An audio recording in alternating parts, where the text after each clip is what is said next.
கர்த்தருடைய பரிசுத்த நாமத்திற்கு ஸ்தோத்திரம். இன்னைக்கு நம்ம ஏசாயா 8வது அதிகாரம் 22வது வசனம் கடைசி வசனத்தை இன்னைக்கு தியானிக்க இருக்கிறோம். ஜெபத்தோடு இந்த செய்திக்குள்ளே கடன் சொல்லுவோம். தோத்திரம் இயேசுநாதா,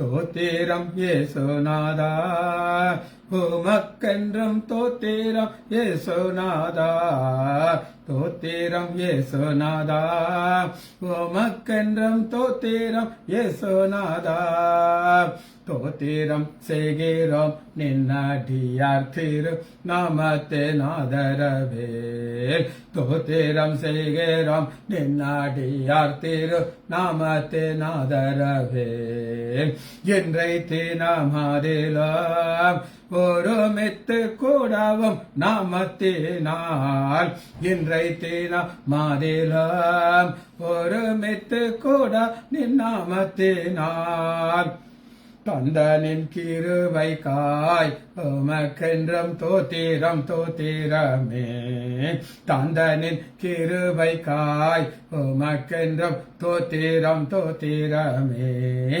நின்னுதிரமாதினால் திறந்த நின் ஜீவ பொது பலியாம், நின்னுதிரமாதினால் திறந்த நின் ஜீவ பொது பலியாம், நின்னடியார்க்கு பிதாவின் சன்னதி சேரவுமே சன்னதம், நின்னடியார்க்கு பிதாவின் சன்னதி சேரவுமே சன்னதம், இத்தனை மகத்துவமல்ல பதவியே புலுக்கலாம் எங்களுக்கு, இத்தனை மகத்துவமல்ல பதவியே புலுக்கலாம் எங்களுக்கு, எத்தனை மா தயவு நின் கிருபை எத்தனை ஆச்சரியம், எத்தனை மா தயவு நின் கிருபை எத்தனை ஆச்சரியம், வானர் தூதர் சேனைகள் மனோகர கீதங்களா எப்போதும், வானர் தூதர் சேனைகள் மனோகர கீதங்களால் எப்போதும், ஓய்வின்றி பாடி துதிக்க பெறும் மன்னவனே உமக்கு, ஓய்வின்றி பாடி துதிக்க பெறும் மன்னவனே உமக்கு, நீரல்லால் எங்களுக்கு பரலோகில் யாருண்டு ஜீவநாதா, நீரல்லால் எங்களுக்கு பரலோகில் யாருண்டு ஜீவநாதா, நீரே ஆன்றி ஈகத்தில் வேறொரு தேற்றமில்லை பரணி, நீரே ஆன்றி ஈகத்தில் வேறொரு தேற்றமில்லை பரணி. இயேசுவின் நாமத்தினாலே ஜெபங்கள் பிதாவே, ஆமென். கர்த்தருடைய பரிசுத்த நாமத்திற்கு ஸ்தோத்திரம். Mariyal sister praise lord, Leela Ammal praise lord, Daniel Rajesh praise lord, Jayanthi அக்கா எங்க சம்பந்தி அம்மா பிரைஸ் லார்ட். இன்னைக்கு ஏசாயா 8வது அதிகாரம் 22வது கடைசி வசனத்தை தியானிக்க இருக்கிறோம்.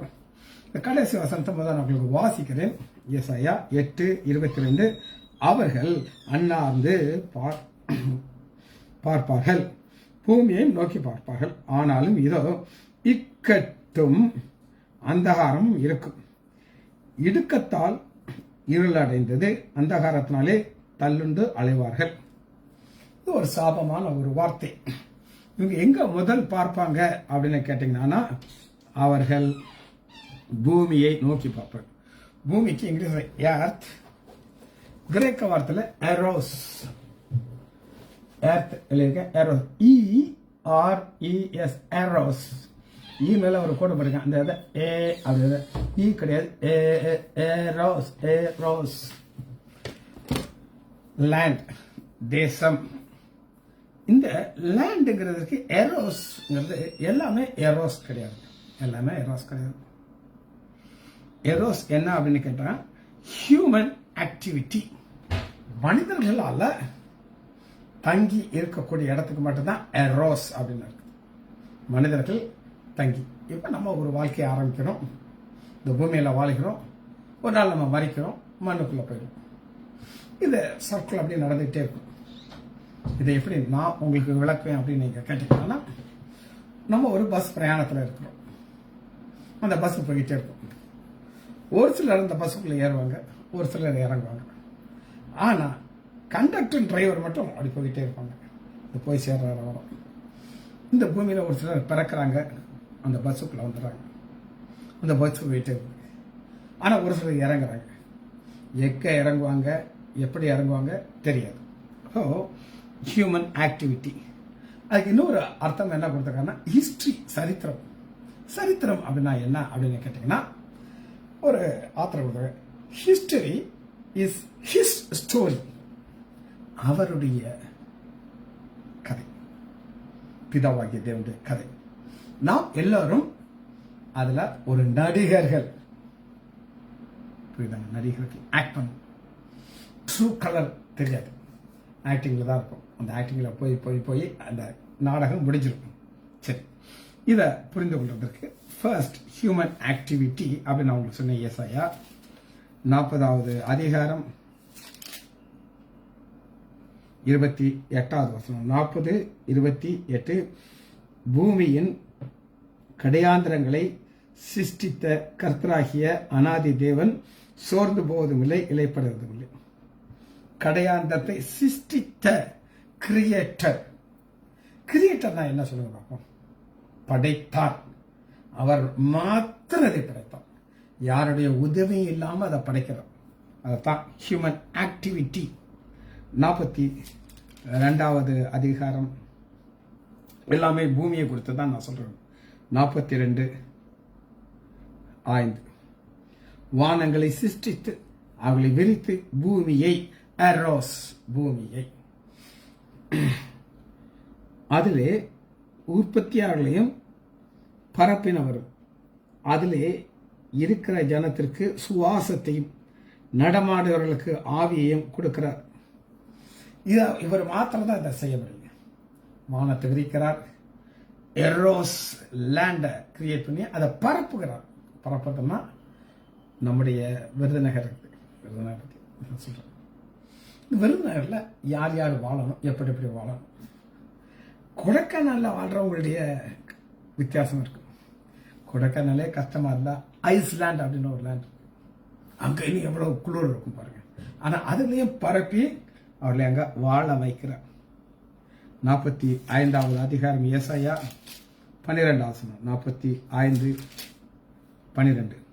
நான் பூமியை உண்டு பண்ணி நானே அதன் மேல் இருக்கிற மனுஷனை சிருஷ்டித்தேன், என் கரம் வானத்தை விரித்தது, அவைகளிலே சர்வசேனையும் நான் கட்டளை இட்டேன்.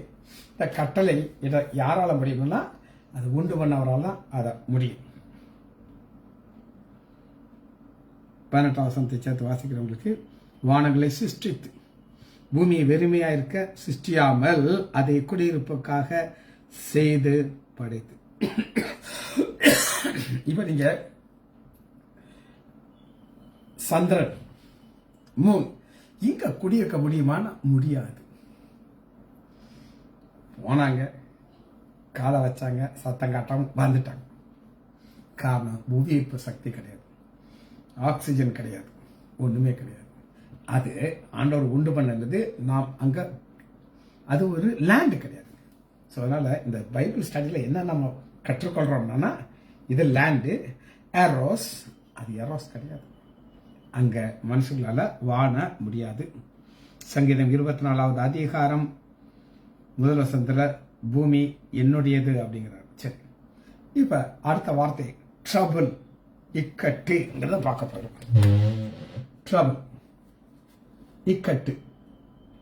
டிலிப்ஸ், THLIPS, டிலிப்ஸ், டெலிப்ஸ், ட்ரபிள். வசனத்தை வாசிக்கிறேன், அப்பதான் அந்த ட்ரிலிப்ஸ் என்னன்னு உங்களுக்கு சொல்லுங்க. இப்ப ஒரு கூட்டத்தார் பூமியை பார்க்கறாங்க, ஒரு கூட்டத்தார் வானத்தை பார்க்கிறார்கள். இதோ அவர்களை இக்கட்டும், அந்தகாரம், இக்கட்டு, டெலிப்ஸ். இது கிரேக்க வார்த்தை. அதனால இதை நீங்க பார்க்கிறது புதிய பார்க்கலாம். இக்கட்டை குறித்து 1 கொரிந்தியர்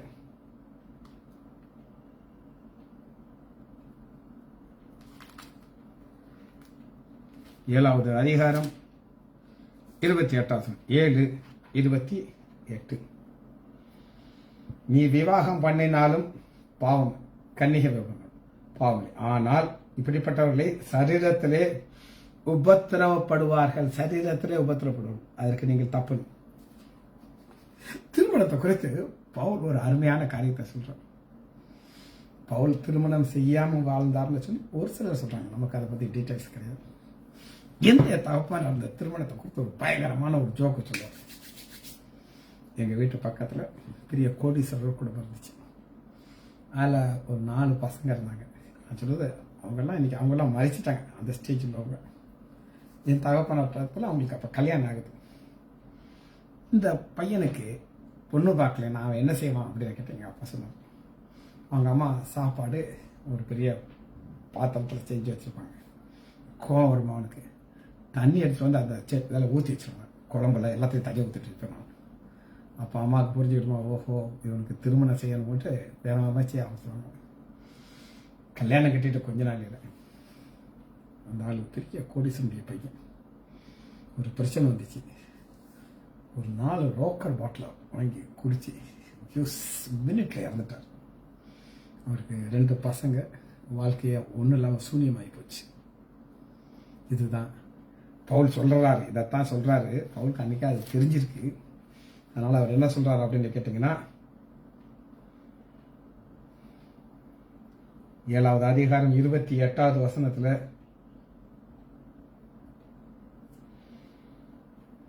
நீ விவாகம் பண்ணினாலும் பாவம் இல்லை, கன்னிகை விவாகம் பண்ணினாலும் பாவம் இல்லை, ஆகினும் அப்படிப்பட்டவர்கள் சரீரத்திலே உபத்திரவப்படுவார்கள். சரீரத்திலே உபத்திரவப்படுவார்கள். சரி, இந்த உபத்திரவத்தை தான் ட்ரபிள் டெலிப்ஸ் அப்படின்னு இருக்குது.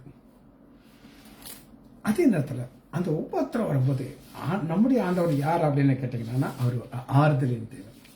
வாசிப்போம்னா 2 கொரிந்தியர் 1வது அதிகாரம் 4வது வசனத்துல 2 கொரிந்தியர் 1:4 இந்த சரீரத்தில் உபத்திரப்படுறவங்களுக்காக அவர் என்ன செய்யறார் அப்படின்னு கேட்டீங்கன்னா, தேவன் எங்களுக்கு அருளப்பட்டுகிற ஆறுதலினாலே எந்த உபத்திரவத்தினாலும் அகப்படவர்களுக்கு நாங்கள் ஆறுதல் செய்யத்தக்க திராணி உள்ளாகும்படிக்கு எங்களுக்கு வரும் சகல உபத்திரவத்திலும் அவரை எங்களுக்கு ஆறுதல் செய்யும். ஒரு பக்கம் உபத்திரம் வந்துகிட்டே இருக்குது, இன்னொரு பக்கம் ஆறுதலை கொடுத்துக்கிட்டே இருக்கிறார். அதனாலதான் டெலிப்ஸ்ங்கிற ஒரு வார்த்தையை நம்ம பார்க்கணும். மார்க் 13வது அதிகாரம் 8வது வசனத்துல ஒரு உபத்திரவ காலம் அப்படின்னு ஒரு காலத்தை பார்க்கணும். இந்த உபத்திரவ காலம், மகா உபத்திரவ காலத்துக்கு எல்லாத்துக்கும் ஒரே வார்த்தை டெலிப்ஸ். இப்ப அடுத்த ஆங்கர், கோபம், ஹார்ஷ். ஆங்கர் HA மேல ஹார்ஷ், HARAH, ஹார்ஷா. ஏன் ஹார்ஷா பேசுற?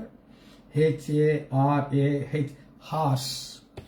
இந்த ஹார்ஷ் தான் நம்ம யூஸ் பண்ணோம் ரொட்டீனா. பேச்சுல ரொம்ப ஹார்ஷா இருக்கியா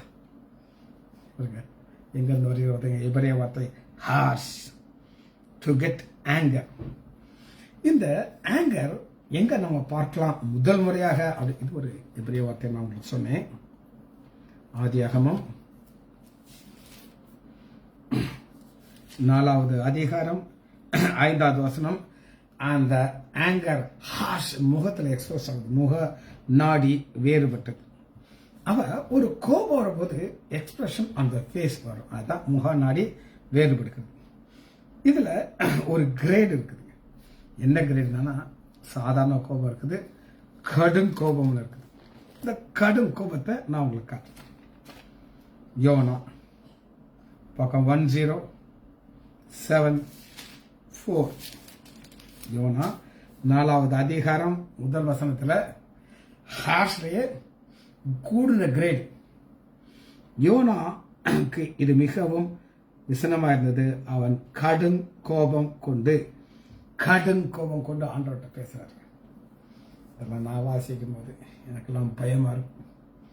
நாம் நிர்மூலமாகாதபடி இருப்பது அது சுத்த கிருபை, இரக்கங்களுக்கும் முடிவில்லை. இங்க நம்ம வித்தியாசமா நம்ம வயதுள்ளவர்கள் நம்ம இருக்கிறோம். இங்க சம்பந்தியமா ஒரு சீனியர் லேடி, நான் அந்த மாதிரி ஒரு வயசான ஆள். இந்த ஏஜ்ல ஆண்டவர் நமக்கு ஒரு பலனை கொடுக்கிறார், கிருபைகளை கொடுக்கிறார், ஆசீர்வதிக்கிறார். நம்ம எவ்வளவுக்குள்ள நம்மளை தாழ்த்தி, ஆண்டவரே கிருபையை கொடுங்க, ஆண்டவரே கிருபையை கொடுங்க.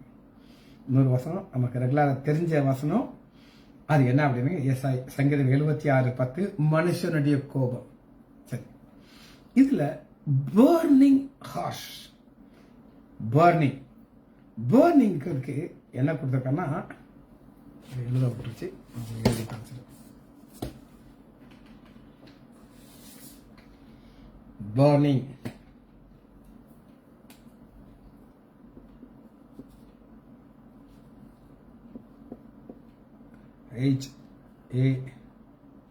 HAR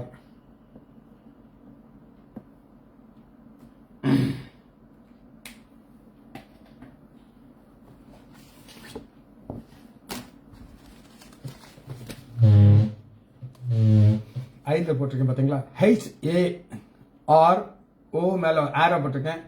Heron, Heron, HARON, Heron, burning, அப்படியே தீப்பிடிச்சு எரியிற மாதிரி இருக்கிற காரியம். இந்த பர்னிங்கிறத நீங்க எங்க பார்க்கலாம் அப்படின்னா, யாத்ராகமம் 32வது அதிகாரம் 12வது வசனத்துல தேவனுடைய கோபத்தை மோசே மட்டுப்படுத்துகிறார். தேவனுடைய கோபம் எப்படி இருக்குன்னா, ஒரு பர்னிங் இருக்குது. மாளிகைகளிலே அவர்களை கொன்று போடவும் ஆண்டவர் சொல்றாரு, மோசே நீ விட்டு உன்னை நான் பெரிய ஜாதி ஆக்குறேன், இஸ்ரேல் மக்களை நான் அழிச்சு போட்டுறேன் அப்படிங்கிறார்.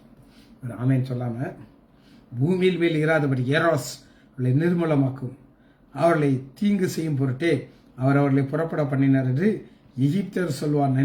உம்முடைய கோபத்தின் உக்கரகத்தை விட்டு திரும்பி, கோபத்தின் உக்கரகம் பர்னிங். ஒரு வித்தியாசம் இருக்கு. ஹார்ஷ்ங்கிறது ரொட்டீன் கோபம். ஆனா ஹெரான் கடைசியா ஒரு வார்த்தையை பார்த்துட்டு முடிக்க போறோம். To drive out. ஒரு வார்த்தையை வாசிச்சுக்கிட்டு அது என்னன்னு பார்ப்போம். ஏசாயா 8வது அதிகாரம், அவர்கள் அண்ணாந்து பார்ப்பார்கள், பூமியை நோக்கி பார்ப்பார்கள், ஆனாலும் இது இக்கட்டும் அந்தகாரம் இருக்கும், இக்கட்டு இருளடைந்து அந்தகாரத்தை தள்ளுண்டு அலைவார்கள். Dry out. ட்ரை அவுட்டுக்கு என்ன வார்த்தை கொடுத்துருக்குன்னா, டேஷ், டோஷ். 4 போட்டிருக்க பாருங்க. Try out. டேஷ் NA மேல ஒரு கோடு, dash NADAH, dash.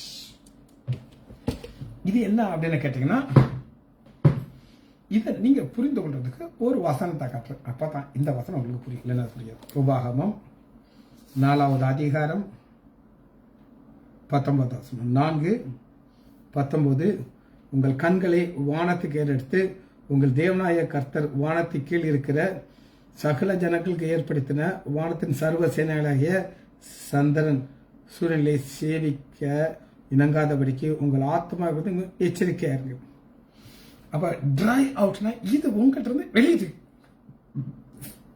Suriyan Chandran etcetera etcetera உள்ள இருந்தா ட்ரை அவுட், வெளியே தூக்கி போட்டுருங்க. ஆண்டவர் துரத்துற இடத்துல இருந்து அவருடைய பிள்ளைகளை திரும்ப கூட்டிட்டு வருவார்னு சொல்லி எரேமியா 40வது அதிகாரம் 12வது வசனத்தை வாசிக்கிறாங்க. 40:12,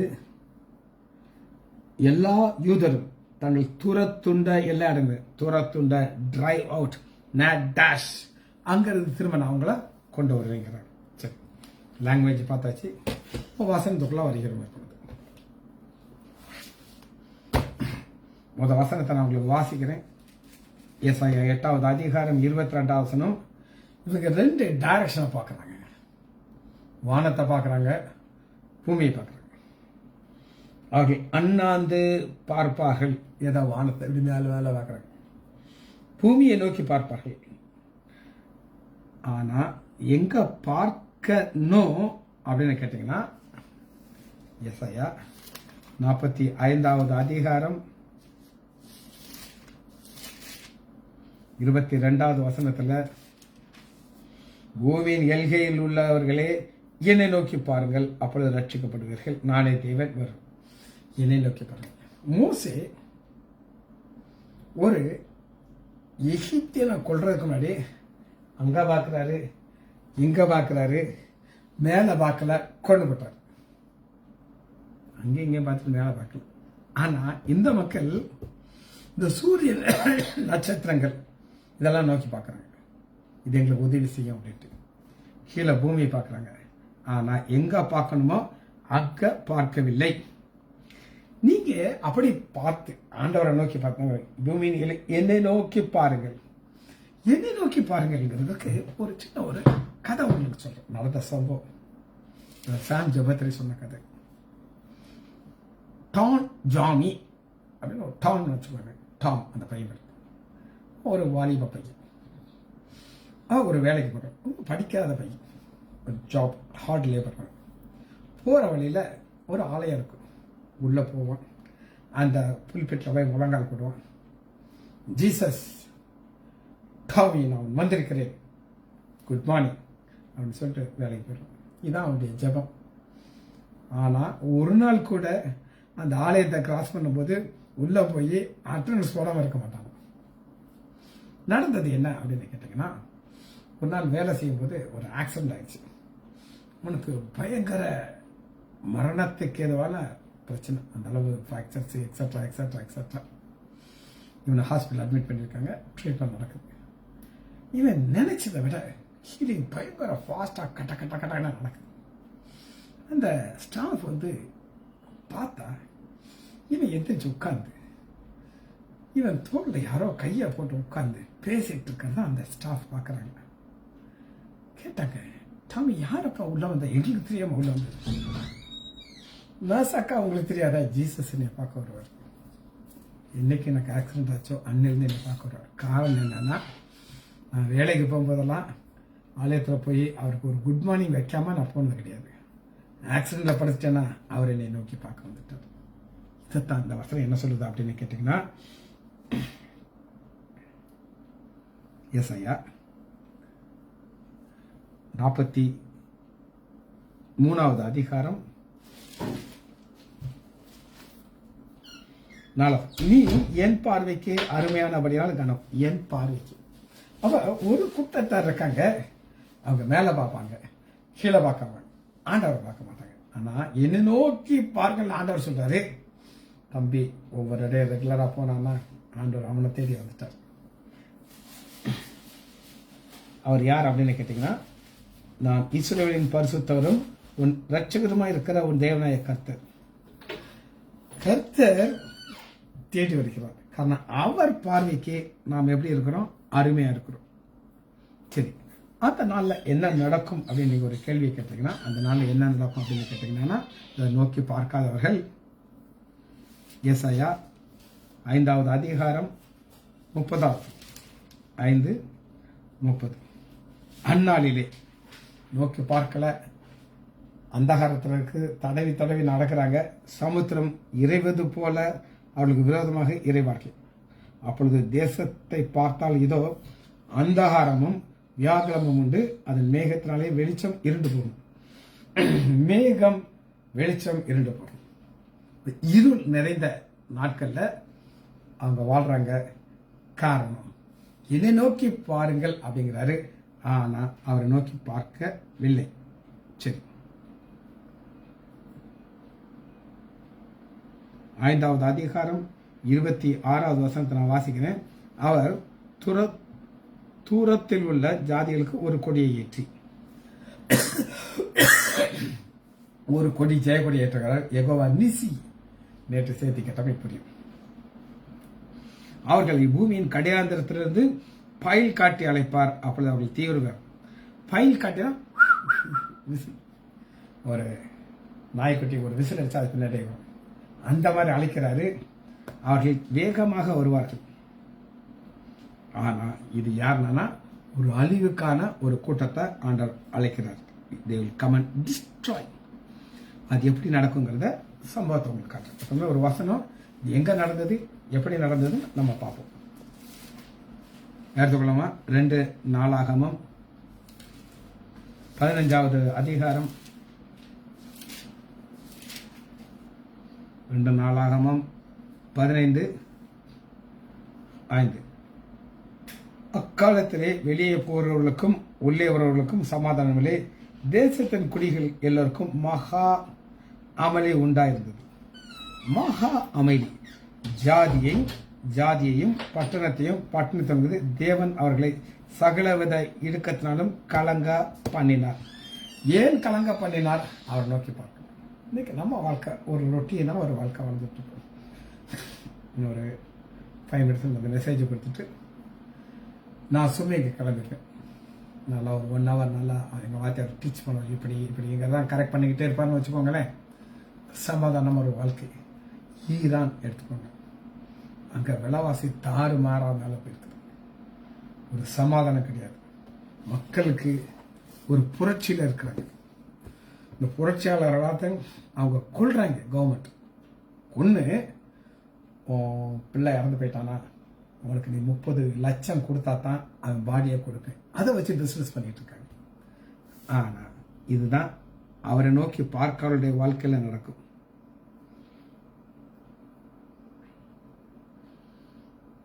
இது நடக்கக்கூடாது அப்படின்னா என்ன நாம செய்யணும்? எப்பவுமே எல்லாத்துக்கும் நம்ம பதில் பார்த்துட்டு தான் போகிறோம்.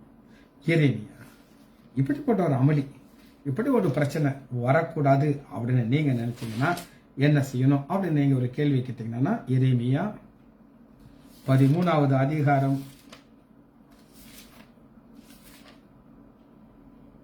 நாம் என்ன செய்ய வேண்டும்? 13, 16 லாஸ்ட் வார்த்தை வாசிக்கிறேன்.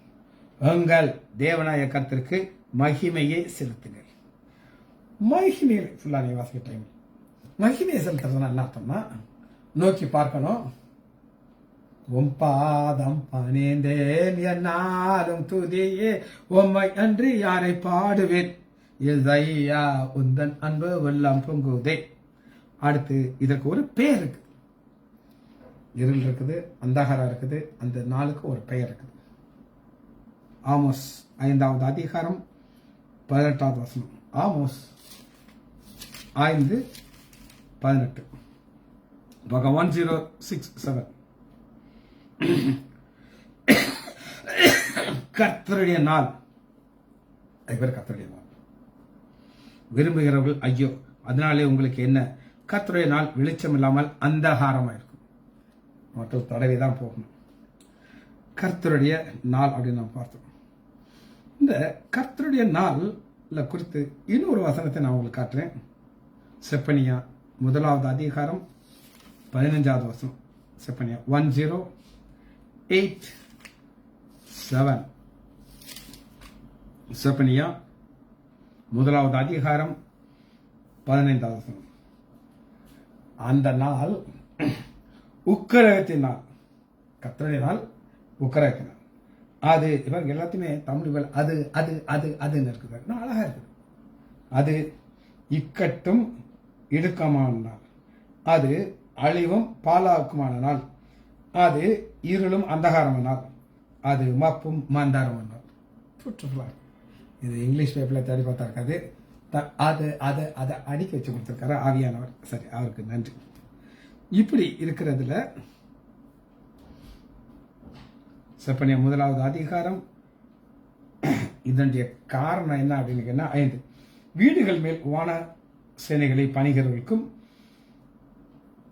கர்த்தர் வேலை ஆணையிட்டு மீள்கால் வேலை ஆணைகிறவர்கள் பண்ணு. இது ஒரு கூட்டத்தார் விக்கிரத்தை ஆணைகிட்டு இருக்காங்க. அதனால தேவ கோபம் வந்து இது நடக்கிறது. புதிய ஏற்பாட்டில் இருந்து ஒரு வசனத்தை காட்டுறேன். இவர்கள் எங்க, இது யார் அப்படின்னு கேட்டீங்கன்னா மத்தேயு 8வது அதிகாரம். ஒரு கூட்டத்தாரை பார்த்து ஆண்டவர் சொல்லுகிறார். புதிய ஏற்பாடு 5:12. ராஜ்யத்தின் புத்திரரோ, இஸ்ரேல் மக்களை பார்த்து சொல்றோம், ராஜ்யத்தின் புத்திரரோ புறம்பான இருளிலே தள்ளப்படுவார்கள், அங்கு அழுகையும் பற்கடிப்பும் உண்டாயிருக்கும்.